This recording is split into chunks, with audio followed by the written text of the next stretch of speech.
Imagine this. You're dressed in layers of petticoats, corsets, and a giant hoop skirt the size of a small tent. You're attending a royal ball, sipping tea with nobles, and suddenly, nature calls. Now what? How do you lift all that fabric? Where do you even go? And more importantly, how on earth did women menstruate in those dresses? Welcome to the Victorian era, an age of elegance, strict decorum, and downright baffling hygiene challenges. For decades, Victorian women were trussed up in crinolines and voluminous dresses. Queen Victoria herself was a fashion icon of this style. These puffy garments symbolized ideals of femininity, grace, and decorum. But beneath the grandeur lay a daily struggle most history books don't mention. In the early Victorian era, flushing toilets and underground sewers were nothing but a fantasy. Europeans hadn't yet embraced the very concept of the toilet. And when nature called, well, you answered wherever you were. The old saying, when you gotta go, you gotta go. That was just a fact of life. With no indoor plumbing, people relieved themselves wherever they could, behind trees, in open fields, or right inside their homes. Yes, you heard that right, inside. Ever heard someone say they didn't have a pot to piss in? That wasn't just a colorful insult, it was a brutal reality.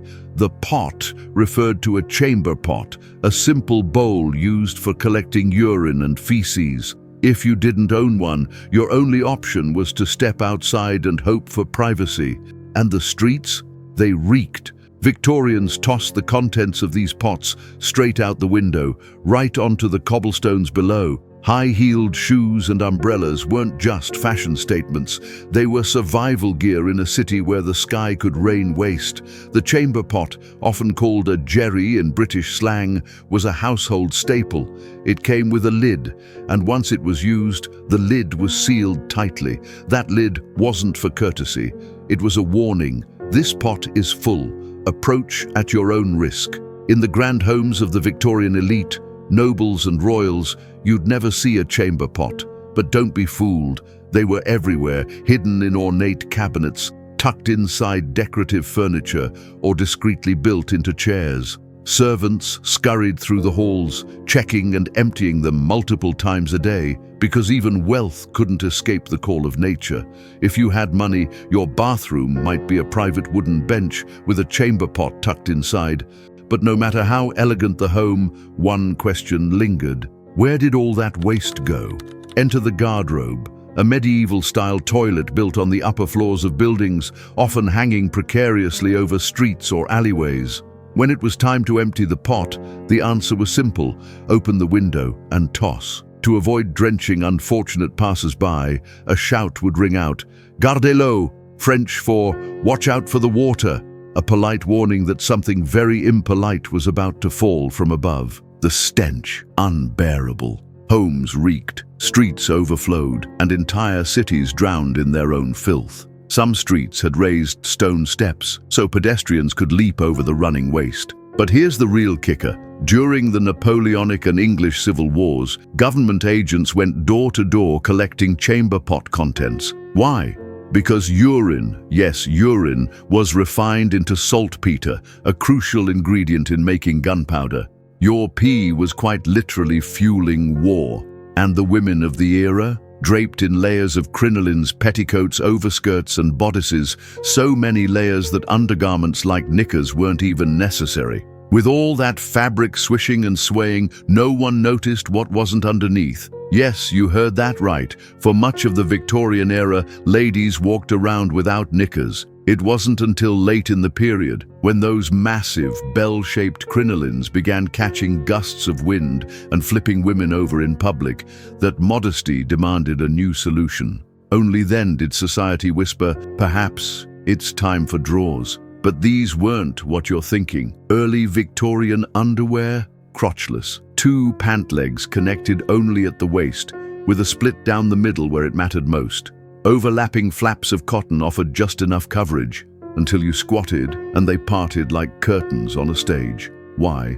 Because ladies weren't about to lift 20 pounds of petticoats, shifts, and skirts every time nature called. These open-crotch drawers allowed a woman to simply lower herself over a chamber pot gracefully and discreetly without baring all to the world, or at least not to everyone. So how did it work? Chamber pots for women were specially designed, not round like the standard ones used by men, but oval with scooped-in sides to fit snugly between the thighs. A lady would position the pot beneath her skirts. No squatting necessary. Just a subtle maneuver under the fabric. Done right, no one in the room would even notice. At fancy balls or social gatherings, there were entire retiring rooms set aside just for this. Inside, multiple pots sat ready, and maids stood by like battlefield nurses. One would lift the many layers of the lady's gown, while another positioned the pot underneath her.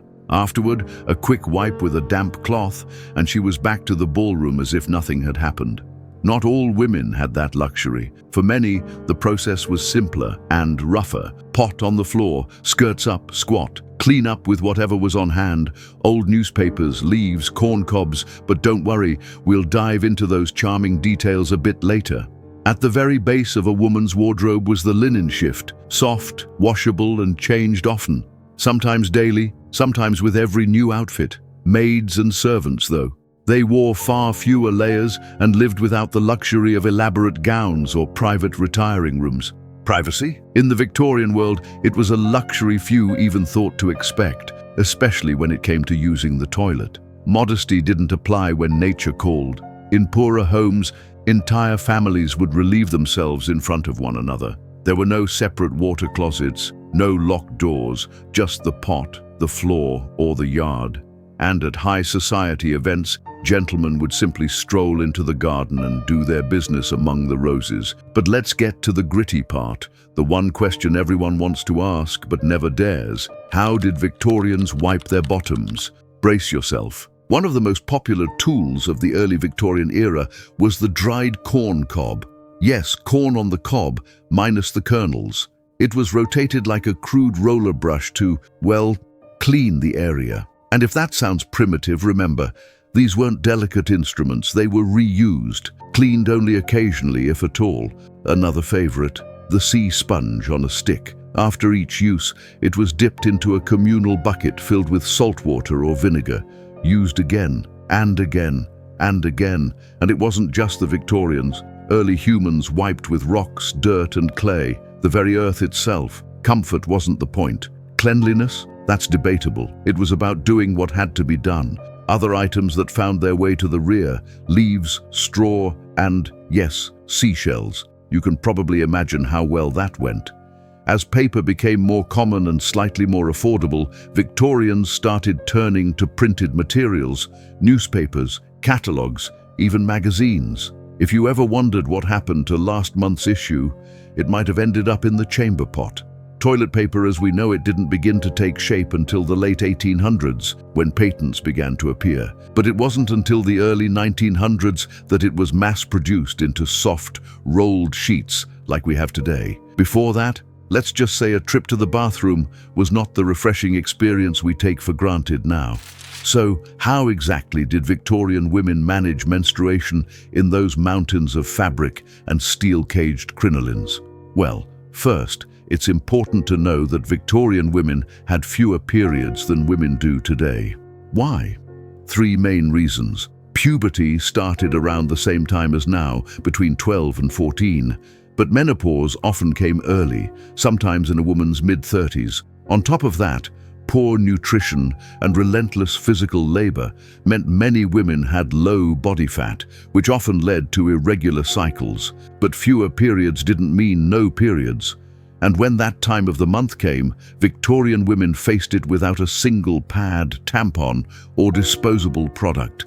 They got resourceful. Women didn't wear tight-fitting underwear. Instead, their basic undergarment was a linen shift, a long, washable layer that protected expensive dresses from body oils and stains. But when bleeding began, they turned to something called the T-bandage. Picture a primitive bikini bottom, tied at the waist and secured with a strip of cloth that ran between the legs. Inside it was packed with absorbent rags. If the woman was too poor for cloth, she might use moss, sheep's wool, or layers of grass. Whatever she could find that would soak up the blood. These rags were not thrown away. They were washed, dried and used again and again, month after month. Women often had to change their tea bandage as many as 12 to 20 times a day, depending on their flow. It was exhausting, uncomfortable, and utterly necessary. On lighter days, some simply wore thicker petticoats, hoping the extra fabric would catch what needed catching. Later in the Victorian period, split-crotch drawers became common, but they offered almost no real protection. They were designed for ease of bathroom use, not for dealing with the mess of menstruation. And through it all, women were expected to remain graceful, poised, and utterly silent about what they were enduring. Pain, blood, odor, it all had to be managed beneath layers of silk, lace, and iron discipline. No one talked about it, but every woman lived it. So, how did Victorians wash those massive floor-sweeping dresses? The ones with trains, lace, ruffles, and yards of velvet? They didn't. At least, not like we do today. Victorian laundry was an ordeal, a physically grueling, water-hauling, soap-scrubbing, back-breaking ritual. For many households, it was done only twice a year during what was grimly called the Great Wash. Imagine waiting 6 months to clean your clothing. That's not laziness, it's survival. You see, Victorian dresses weren't dropped into a washing tub with a splash of detergent. Full washings were rare and risky. Water and soap could ruin fine fabrics. So instead, women cleaned their dresses by sprinkling them with talcum powder, brushing off the dust, and along with it, the odor of sweat and skin. It didn't remove the smell, it just covered it. If a dress wasn't being worn, it was carefully folded and stored in cedar-lined trunks or closets designed to keep out moths and insects. These were treasures, not just clothing, but works of craftsmanship sewn with astonishing skill, detail, and the finest materials available. And yet, these garments were worn until they were threadbare, or until the stench was so overpowering it practically screamed before you even entered the room. But beneath those elaborate gowns, hidden from view, was the real shield against filth. Layers upon layers of washable undergarments, shifts, chemises, petticoats, crinolines. These absorbed the sweat and protected the valuable outerwear, and those could be scrubbed by hand in boiling water with harsh soap, often by overworked maids or laundresses. Victorian beauty came at a cost, and that cost was sweat, time, and smell. So now, here's the real question. If you had the chance, would you turn back the clock and live like this, layered in silk and soot, walking through sewage, brushing powder over body odor, and managing periods with moss and rags? Let us know in the comments below.